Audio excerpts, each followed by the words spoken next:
Hello, everyone. Thank you so much for taking the time to join us live for today's Customer Success webinar with Irit Izips from CSM Practice. My name is Mathilde, and I'm the Manager of Marketing here at Amity, where we provide customer success managers with a platform that they need to retain and grow their customers at scale. So I'm really thrilled to be hosting today's webinar with our very good friends over at CSM Practice. Irit is the CEO of CSM Practice, which is a boutique consulting firm specializing in outsourcing services for customer success operation management. I'm sure everyone has already heard of her. She's a thought leader and innovator in customer success. She has over 20 years of experience helping clients from very small businesses to Fortune 100 companies with their customer success operations, and she's everywhere. She's always speaking at conferences, writing blog posts, and she knows everything about customer success. So we're really lucky to have her with us today. And this is actually not the first webinar that we're hosting with Irit.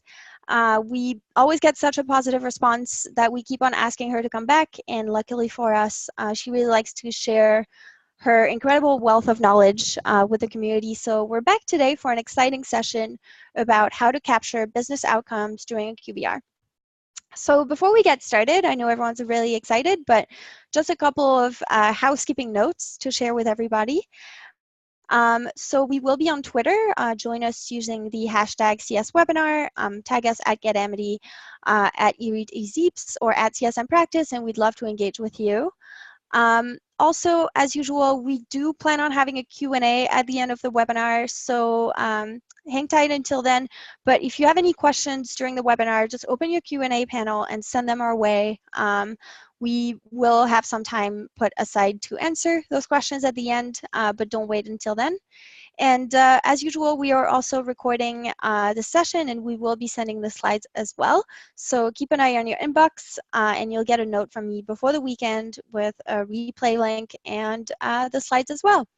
So that's it for the housekeeping. But for anyone who is joining us today for the very first time, to give you a little bit of background, Amity is a customer success management software that allows CSMs for health scoring, tracking engagements, automating emails, analytics, and more.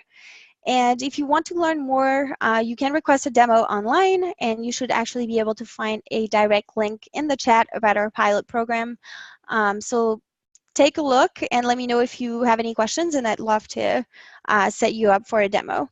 But I hope this gives you some context around why we're here today, why we're hosting those webinars. But that's all you're going to hear about Amity today, because I'm really, really excited to be introducing today's presenter, Irit. Irit, thank you so much for being with us today. Really, really excited about the presentation, and I'm going to hand things over to you. All right, thanks so much. I see in the chat that some of you have some audio issues. If you do, could you put something in the chat, and then Mathilde can address that. For now, I wanted to see if, who do we have here? If you can put in the chat your name and hashtag your company name. I'll give you a shout out real quick just to get a sense, where you're from, what city, what country. I got Steph from Vidyard. Hi, Steph. Julie from Answer IQ. Michelle from Ask Nicely. Jillian. Whoop, that's so fast. You should see what I'm seeing here. Sandy. I got Katie from, let's see. All right. I can't read this fast. This is really a lot. Okay. I got somebody from SciSense, LiftLink. That's awesome. That's a lot. Ooh, from Spain, New Jersey. We got somebody from Canada. Awesome. And Olivia Sage from Intact. Got one. Vivi from Learning.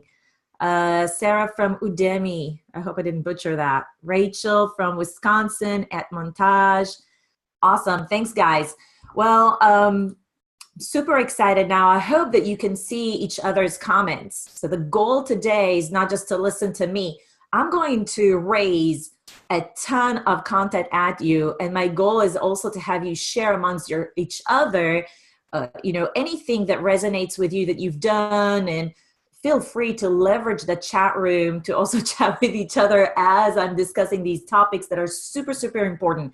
And one promise that I'm going to have to you is unlike other webinars, this is going to be, yeah, I'm going to talk about some concepts. You're going to have an aha moment about 3 minutes before the webinar is over. That's my promise to you.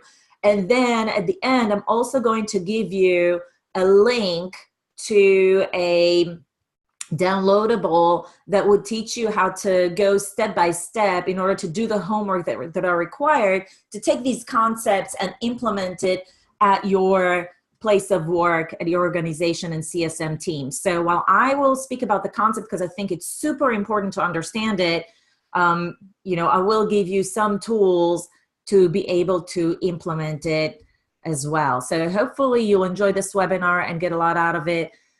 The reason that I chose this topic, beyond doing it at one of the conferences, feedback afterwards. And when Amity approached me and said, would you do another webinar? I said, you know, this topic gets so much feedback, you know, at a broader, you know, audience so that a lot of people can get exposed to it. And what prompts this specific topic is the fact that the subscription model has really literally changed everything. And, you know, yes, it's the way we do business and our contract, but really what it did fundamentally is that it put all the power in the customer's hands. Not only do they have the ability to choose more sophisticatedly when they, you know, when we go shop for, you know, us as customer success managers go shop for a customer success solution, we're not just looking for features and functions. We're also looking at who is going to partner with us.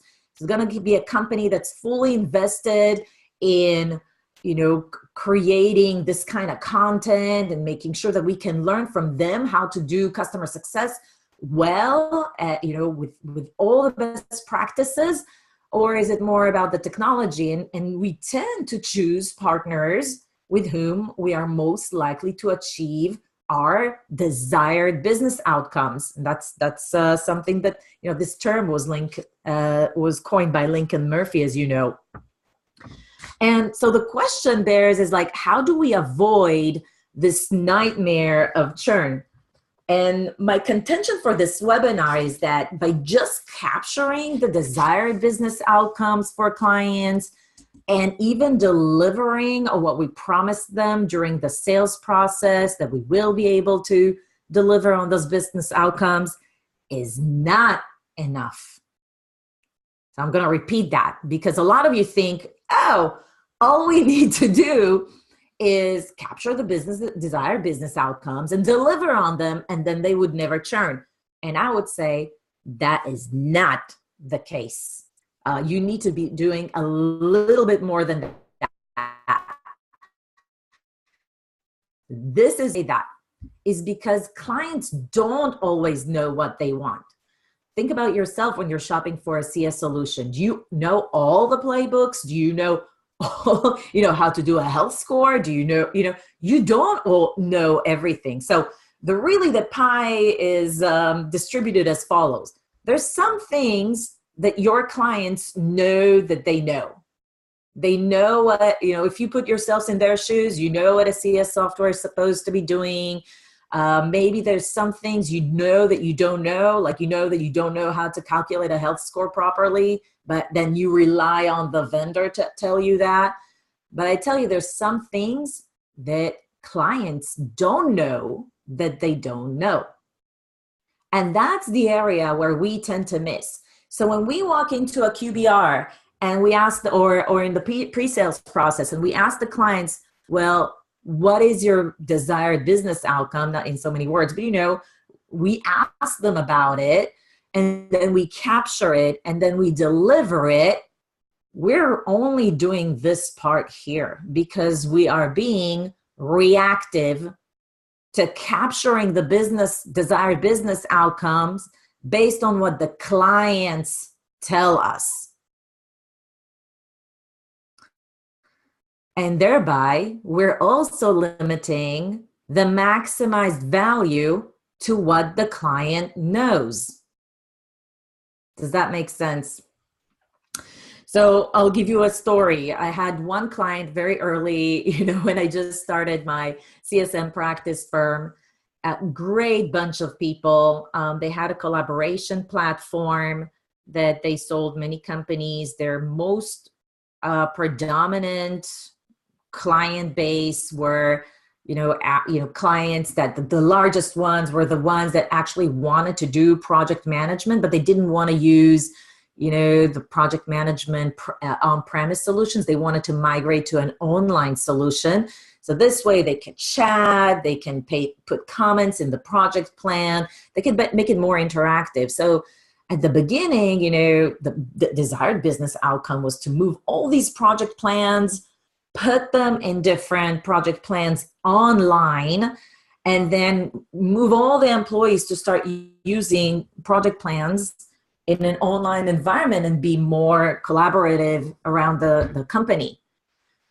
Once they've done that, look, there's a lot of competition in that market. So a lot of times they would lose the client to a competitor that might have had better features, but, or the cost didn't justify it anymore. What they missed out on is that their solution, sometimes, the other types of clients would actually acquire them to replace or augment internal business processes. So if those clients were just getting them to do project management for external clients, other companies would actually purchase them to automate the onboarding process for internal employees or offboarding, any kind of business process that would require multiple employees to participate and really watch for the way that things that progress.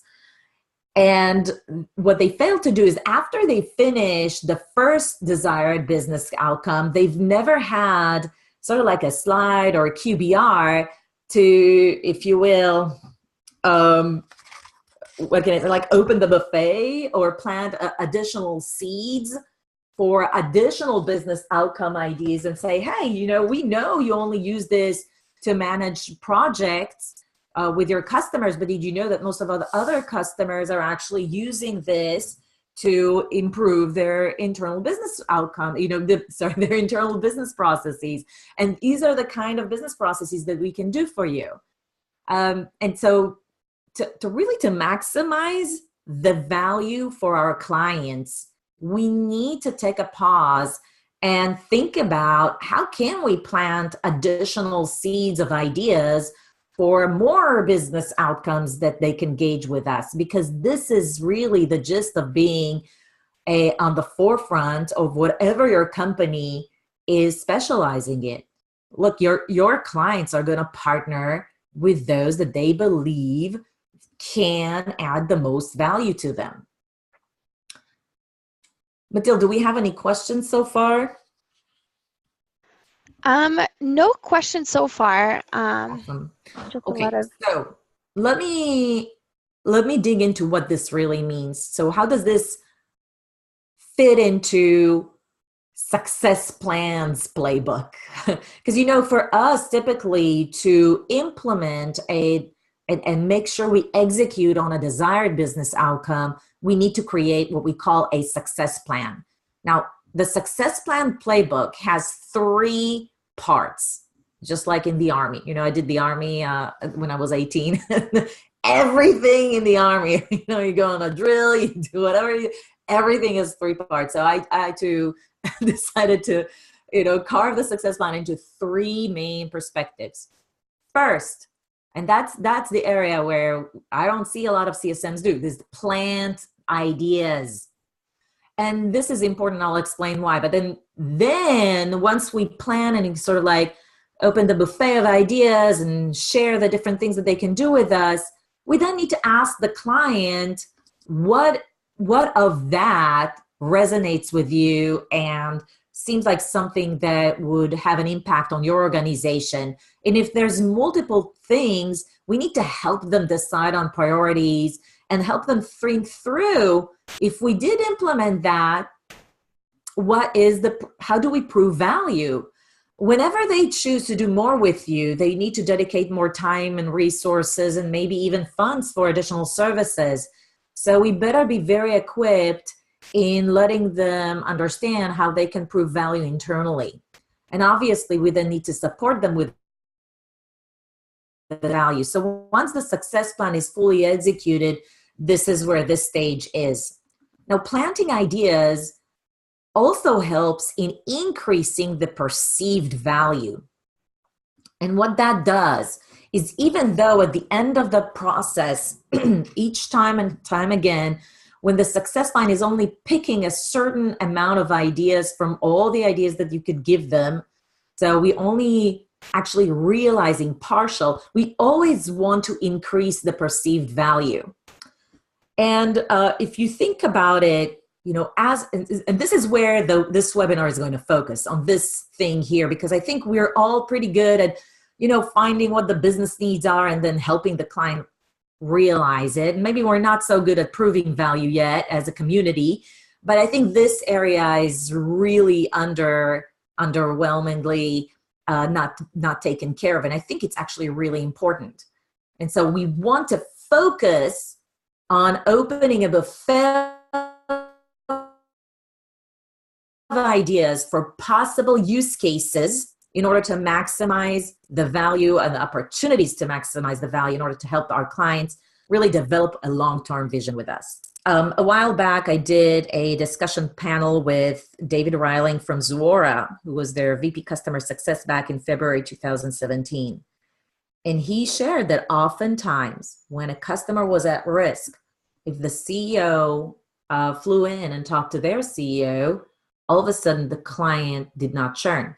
Now, let me tell you, when the CEO flies to see the other CEO, he's not implementing a success plan, right? He didn't add any value, didn't prove value. All he did, most probably, is expand the perceived value, okay? This is why this is critical. A lot of times, clients won't churn if their perceived value is big enough. So in this webinar, I'm going to show you how to develop a long-term vision with your clients that has an increased perceived value so that you can mitigate churn even though the realized value is much lower. Hey, Reed. We actually have a great question here around planting that seed and those ideas. Alberto is wondering, when is the right time to do that? Good question. So obviously we almost always, if you have a good sales process, you almost always do it before the customer even onboards. But even after, think about your client that had been with you for 2, 3, 4, 5 years. Whatever you sold them on, their business has changed drastically since then, most likely, especially if they are a high growth company, and even if they're not. So their business needs or focus changes every year. What you want to do is, at least at the beginning of the year for your lower segment, and certainly once a quarter for your higher segment of accounts, ask, what has changed, and raise the possible use cases conversation in a QBR with them or an EBR with them periodically. Awesome. Thanks for answering that. Mm-hmm. Any other questions? We do have some questions around how to plant that seed, but I believe that's what the rest of the webinar will be covering. So they're asking about the how? Exactly. Okay, I'm going to show you 3 ways that you can use, or 3 methods to maximize perceived value and plant those seeds and open the buffet and all that jazz. Okay, so I call them effective perceived value conversations that every CSM should know how to manage and conduct with clients. And the reason is not only to open the ideas, but like I said, also help them understand priorities. And because, when you open the buffet, they might want to do a lot of stuff. So you also need to help them put it in the right framework. So I like to think about 3 ways that you can slice and dice the use cases and present it to customer in a regurgitatable way. First, the business processes.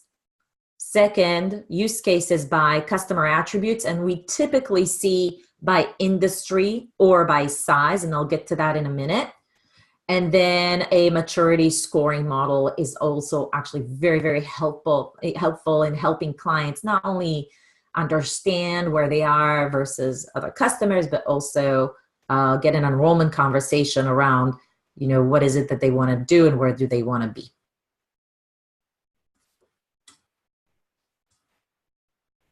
Okay, so let's take a look at business processes. This is an example from, an HR application where they support the HR team in order to create a really good brand talent and also retain great talent within the organization. And what happens is for every HR department, there's a few core competencies that they support within the organization in order to achieve their strategic goals, which is retain and attract the best talent.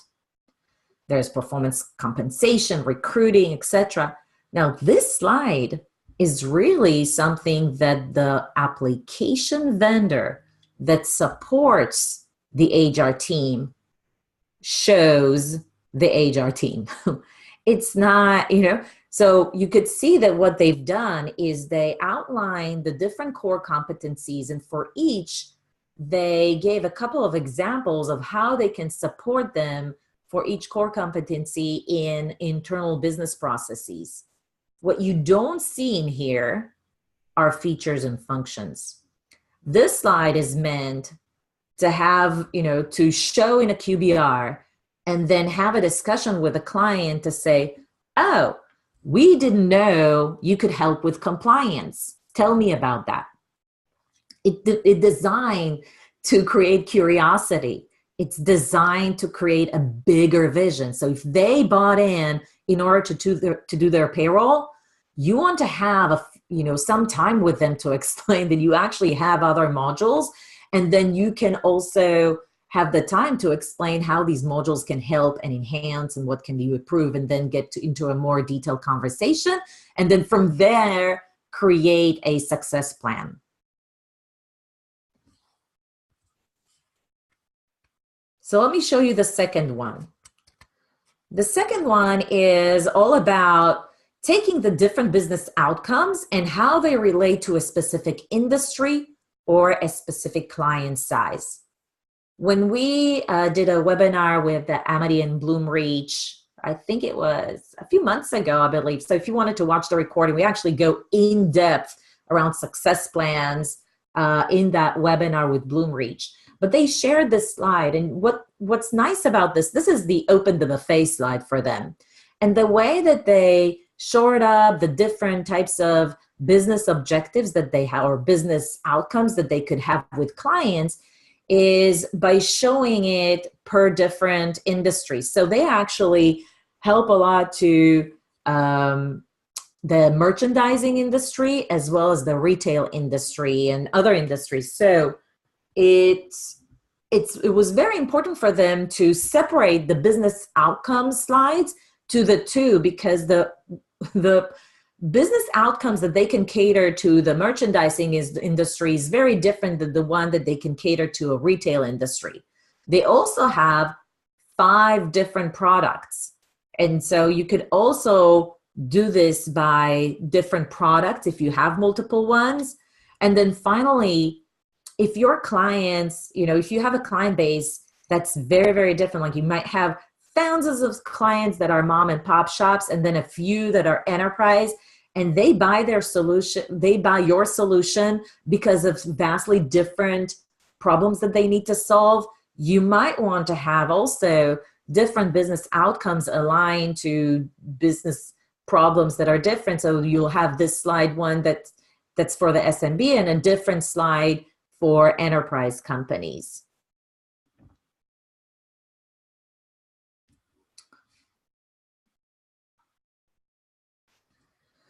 Finally, we want to help our clients to prioritize what are the proper business outcomes that they want to focus on this year, this quarter, based on maturity score. As you know, CSM practice helps a lot with CS operations. So a lot of the times we sit down with our clients and say, where are you with your ability to create enablement templates, etc., with for the CSM team? And so we created a maturity scores where we can sit down with our clients and say, okay, how are you doing on documentations, and where do you want to be by the end? Where is it realistic for you, if you did get help, to be at the end of the year? And this is from an actual client, you know, and you could see how they're very cautious about how far they can stretch it in 1 year or 1 quarter, but it helps them think through themselves. They can also see where a truly mature customer is at. At this point, if you develop one for your company, for, you know, and your customers, what you will see is that your customers will have a better appreciation for you as a thought leader in this space, because now you really know their domain. You help them think through the different aspects of what they need to develop. And when I show this slide, sometimes, at least at the conference where I showed this, one of the members of the audience asked me, well, isn't it a little dangerous to ask a client, or, you know, or score a client? Wouldn't that be insulted if you give them a 3? And I actually said, you know, we don't score our clients. We give them this blank, and we ask the team to sit down, you know, we print it, ask them, where does each of you think you're at? And they score themselves. And then we ask them, where do you think realistically you could be at? And then they score themselves again to where they want it. So they define the current situation and they define the goals. We don't do it for them. So we avoid that specific risk right off the bat. And if there are any questions about any of the 3 ones, now is a great time to ask. We do have some questions around all 3 methods, just generally the idea of planting that seed and those ideas. A question here is, how do you go about all of this if your client sees you and your company as a vendor rather than a trusted advisor? Like, how can you go about planting that seed and having them be receptive? Well, the whole idea of being a customer success manager is to develop that trusted advisor relationship. I think professional services and support are not in a great position to do that. But a CSM that comes to a QBR, you know, and among everything else, starts displaying these kind of slides, you're actually, you know, if you look at every one of them, I don't have a single feature here. It's all about the business. And it also showcasing to them how you can be a trusted advisor to them. So this is actually how you build a trusted advisor relationship. If you have these kind of slides, or even, you know, then that's where you start creating that shift. Mm-hmm. Good question. Yeah, and we have some other questions around how to deal with customers who might be not want to go ahead and implement your ideas. Right. I think that kind of goes with it, but do you have anything specific? For instance, here a question from Mo is, some clients don't see the need for implementing your idea, and even if they're not open to those new ideas, what do you recommend doing with them? Okay, so let's park this question at the end, because I actually have an answer for this. Mm-hmm. Time's sake as well, is just to get a sense of vote so you could see where everybody is. The first question that I have for you, out of the 3 outcome methods that we suggest, you know, that I suggested to you, which one resonated the most? You should see the poll now, right, Mathilde? Yes, just launched the poll. We're getting a few answers, so I'll leave it open for a bit so that everyone can share with us. Can you see the results as well? I think everyone is still voting. We'll give them. Yeah, I don't see the results. Sounds good. Let's get 10 more seconds.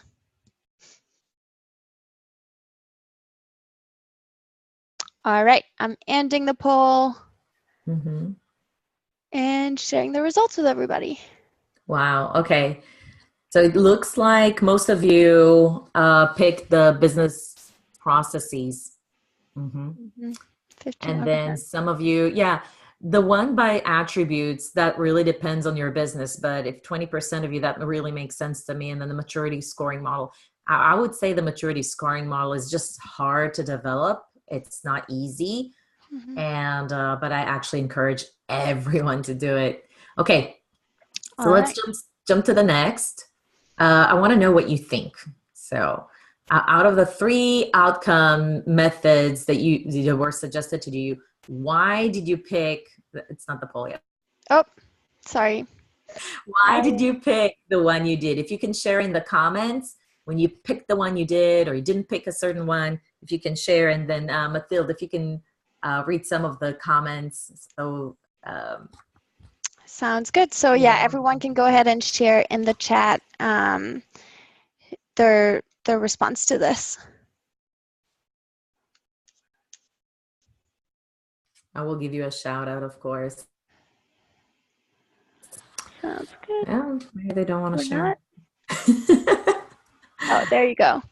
So here we get some customers saying, I don't want my goals or KPI. I don't know what my goals and KPIs are, and I don't think that would help them start thinking about what they could be. And that's from Vidyard. Okay. Maturity model is hard, but has great impact if you did build those. Yeah, I agree.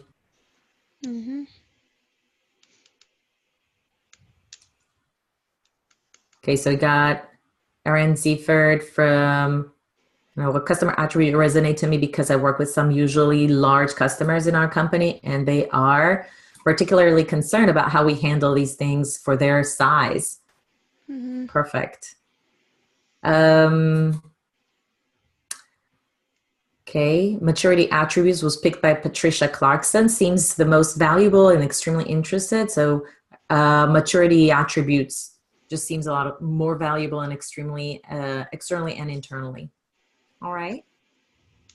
I hope you could all. Mathilde? Yeah, can you hear me, Yuri? I think we lost you for just a second. Yes, I can hear you. All right, so I think we have another poll. We're still getting some great answers, and I think everyone can see each other's responses, so that's awesome. Yeah, if you can see each other responses, just let us know.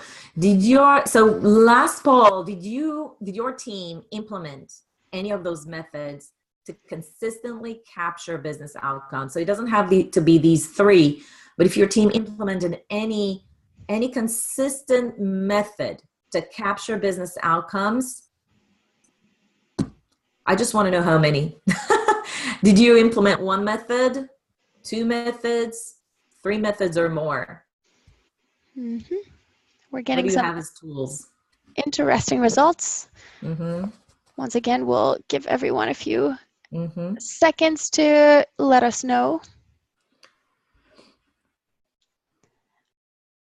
All right, I'm about to end the poll for everybody. So if you didn't get a chance to vote, go ahead and sharing the results. Yeah, not surprisingly, most of you do not have any.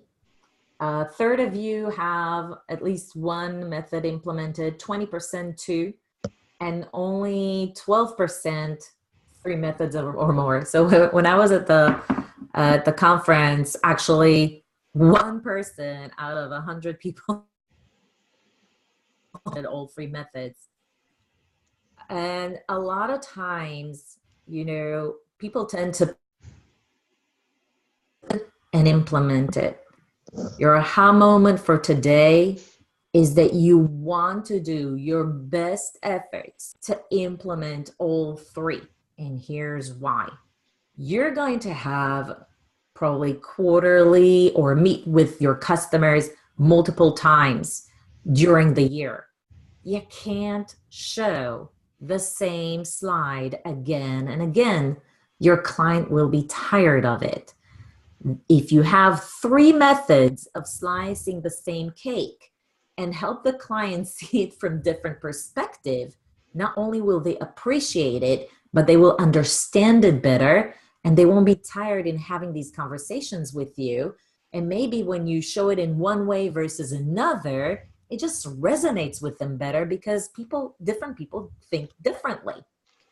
And so your aha moment for today's webinar is to try and implement all three, by the end of the year, and really work hard at trying to do so. Because like I said, capturing business outcome in this manner will not only help you capture your success plans better and create effective one and help, create discussions that allow your customers to prioritize, but they will also perceived value and reduce churn.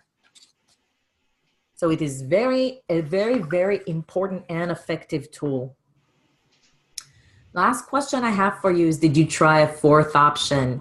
If there's anybody here that has tried a fourth option and wanted to share with everyone, go ahead to your chat and share it there. For those of you who do want to take this challenge on of capturing all three and starting to brainstorm with yourselves, your teams, and want to know, how the heck do I start? I've developed a simple guideline to just sit down and start doing this. It's called the 6 Steps to Capturing Business Outcomes Cheat Sheet. And you're welcome to go ahead and download it. I added the link below this GIF and forward. And of course, Mathilde will also send it to you after the webinar. Feel free to, take a snapshot of this and tweet about this or whichever thing here that resonated with you on Twitter. The more the merrier. We want to share the joy. A lot of you would look into this and say, this is a lot of work. Download the cheat sheet and start doing the work. And remember, we know it's a lot of work. We know developing a maturity scoring model takes a lot of thinking, but you got this. Whenever it gets hard, look, everybody's dealing with this. Everybody works hard to establish and improve their customer success practices. And we work at this as a community. You're not alone in this. That's why we open the chat and allow you to chat with one another. And you're always welcome to direct message us on Twitter and join our webinars to get more wealth of information and connect with one another on the community as well. I want to thank you for your time today.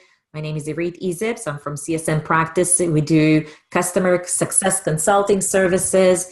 We help create strategies and improve strategies for customer success teams. We specialize in scaling your programs by applying automated playbooks and support you in outsourcing your customer success operations. Awesome. I think we have a lot of people in the chat already sharing with each other the link. So thank you so much for doing that, Robert. And I can't see the name for the other person, but thank you so much for sharing with everybody. That's really, really helpful. We do have a few questions already. So why don't we take a couple minutes now and try to answer as many as we can. I want to give everyone a heads up. When you're sending us questions in the Q&A, you can select to do that anonymously, but I would recommend don't do it anonymously. That way, if you have any questions you'd like us to follow up with, we have your name and your contact information, and that way, maybe Irit can reach out to you, we can connect with you on LinkedIn or something like that. So Irit, thank you so much for the presentation. Are you free to take a couple questions now? When you go to that link, you have to enter your name and email, and then it'll send it to you to your email. That's it. you'll get it. Because I see a lot of people put on the chat, the link doesn't work. It works. Just follow the steps. Awesome. Do you have any questions for me, Mathilde? Yes, I definitely do. So we are getting a few questions right now. I really encourage everyone to use the Q&A panel to do that. But here's the first one. So what's the best way to go about this, about doing all of this if you're new to the market?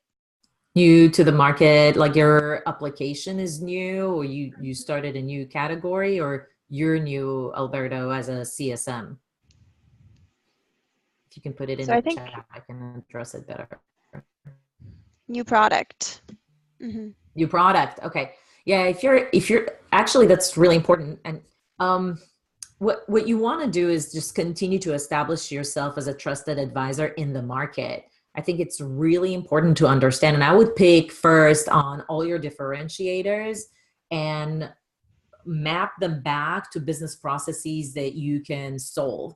So during the sales process, your salespeople should be really good at it. And if you're a small team, I would say, walk down to the marketing teams, area and start having chats with them to better understand how are they positioning your product in the market, and what are they selling in terms of the business problems that the solution is selling, and then start conversing with your clients about the same ideas and remind them again and again. I think it's important as a startup to collaborate with everybody in the organization so that the positioning is right. Now, as a CSM, since this is a new product, maybe you could also help your marketing team also understand what other things do your clients ask you to do with the solution, and continue this conversation. So I think you have a critical role when you're in a new startup as a CSM to help develop what those business outcomes could be. Awesome. We actually have a great comment as well from Peter, which is he's sharing one of the processes. So they've implemented what's called a leveling up, where we push past the technologist in our customers and have a conversation with the business leaders as well. And we find that conversations change when they're at that level. Awesome.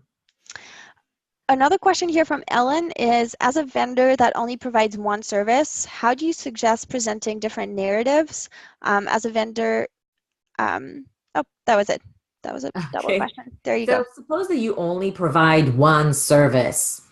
Let's say it's, I don't know, I don't have an example here, but it's just one service that you provide. You need to think about your expansion opportunity. Is it with more users in other departments, or it's more lines of business? So usually the business outcomes relate to using your service more in depth or more in expansion. And when you think about how can you create that conversation, then your slides become much, much easier to think through it, because the whole point is just to open a buffet of idea for an expansion. If it's not licensees, maybe they consume more of your service. Maybe they're just doing it for one department. Maybe there's other departments that can use your service. If it's just for one department, maybe there's an advocacy option. I'm really not very familiar, but I think it's something that you need to talk through to think about, what is really the value that the solution can bring, and how are we creating expansion opportunities out of that. That should give you some sense. Awesome. We have another good comment here from Carla, which is quarterly meetings are to discuss the customer success. So if they are where they envision where they want to be, and if they are already where they want to be, then it's about setting new goals. Do you agree with that? Yes, absolutely. So all these slides are great to incorporate in the QBR, and they should help you to enforce these conversations so that, yes, we can show them where they are now, but these slides should facilitate the discussion of where they want to be. Awesome. I think we're out of time, unfortunately, but Irit, I really want to thank you so much for spending this time with us and sharing those slides with us. I think we got a lot of really good comments in the chat as well, so I hope everyone found it very insightful. Quick reminder, we will be sending the recording and the slides tomorrow, and so check your inbox, and there will be a link to download this resource as well that Irit shared earlier. Awesome. All right, so guys. Yeah, but I think that's it for me. But as usual, I think you're pretty open to people connecting with you on LinkedIn or Twitter. So if anyone comes up with a question, I'm sure you'd like to connect with them as well. Absolutely. Go ahead and tweet me or connect with me on LinkedIn. Happy to stay in touch. Thank you so much, Scott Barrett. Yeah, thanks um, everyone. Everyone's putting in really, really nice comments in the chat. So yeah. thank you so So, much. but thank you. I wish I had 2 more hours. Thanks, Alberto. You rock too. Thank you so much, everybody. Awesome. All right, so I'm gonna Thanks, Ella. close the webinar, but thank you so much, everyone. And Irit, thank you so much again. And I'm sure we'll do this again at some point this year. So All right, guys, if you enjoyed the webinar, please give us a shout out on Twitter. Really appreciate it. awesome. Thanks, everybody. Have an awesome day. Bye, guys.